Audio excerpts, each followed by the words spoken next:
जय भीम नमो बुद्धाय। आप सभी साथियों को बाबा साहब डॉक्टर भीमराव अंबेडकर जी के चरणों में ये प्यारा सा भीमवादी गीत आप लोगों के बीच में जा रहा है। आशा है, विश्वास है आप लोगों को पसंद आएगा। पूरा भइल बहुजन कई हो सपनावा, पूरा भइल बहुजन कई हो सपनावा, बाबा संविधानवा लिखल ना।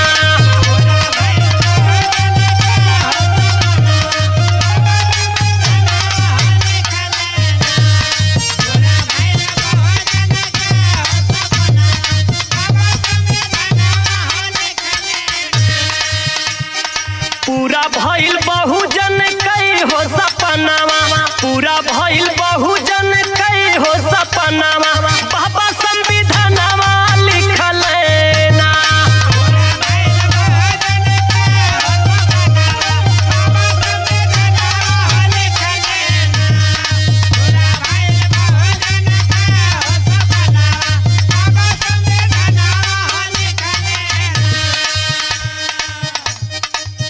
मानवता की क्या पहचान, मानो मानो एक समान हो।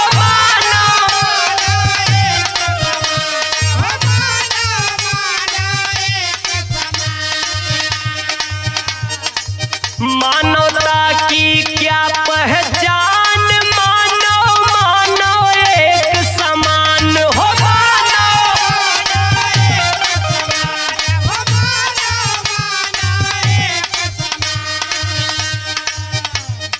दिहल बराबरी कई हो विधनवा, दिहल बराबरी कई हो विधनवा, बाबा संविधानवा लिखल ना।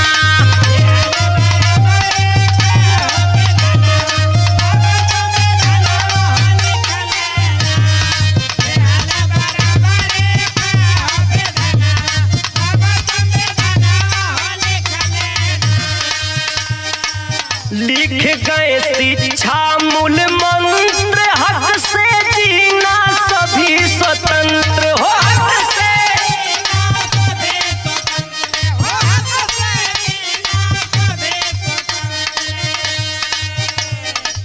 लिख गए शिक्षा मूल मंत्र, हक से जीना सभी स्वतंत्र हो।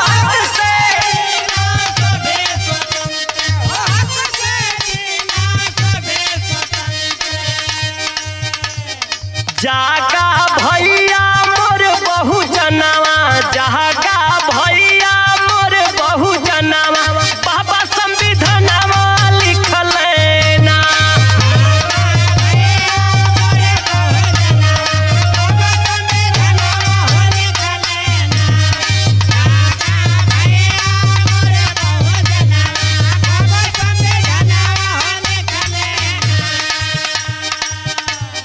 गाय के कजरी रोपत बाड़ू धनवा, माना बाबा के यह सनवा हो।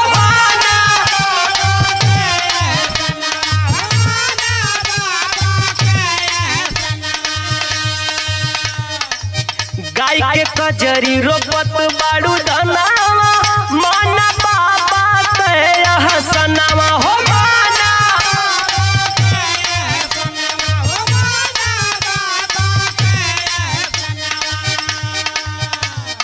उनके पूजत सकल जहानवा, उनके पूजत सकल जहानवा, बाबा संविधानवा लिखल ना।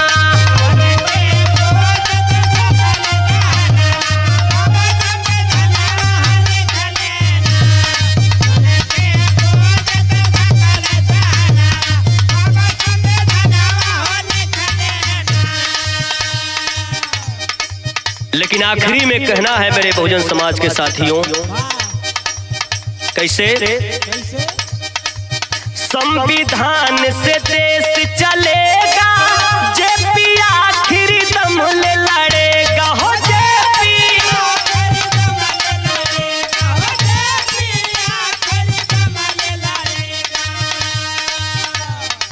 संविधान से देश चले